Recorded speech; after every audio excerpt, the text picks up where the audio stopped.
The history of the artistry in Florence has greatly impacted my work over the years. Mostly it has to do with the quality. When we think about Florence or we think about Italy and made in Italy, that's synonymous with quality. And that's what I strive to do every day in my work, is create the highest quality pieces that I possibly can so that my work can be on par with the other artists and designers that are working here.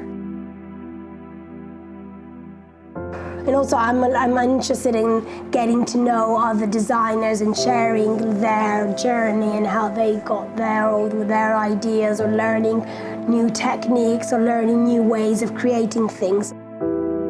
Quando le persone sostengono che Firenze sia solo una città rinascimentale, si fermano a volte alla superficie. C'è un sottobosco di artigiani e di nuovi creativi che lavora, e che, se uno si prende il tempo di andare a conoscere, a trovare, a scovare, gli apre il mondo a un'altra realtà fiorentina che ha anche radici più contemporanee. We can give a new life to these old traditions and old techniques with our new ideas. Quello che la gente dovrebbe sapere sui artigiani e sui creativi, che è un lavoro molto difficile, molto lungo.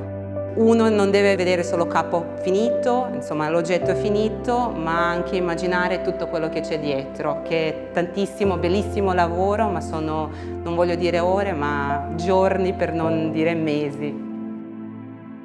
I think it's important to support local artists because they give the city a spirit that makes a city some different from other cities as well.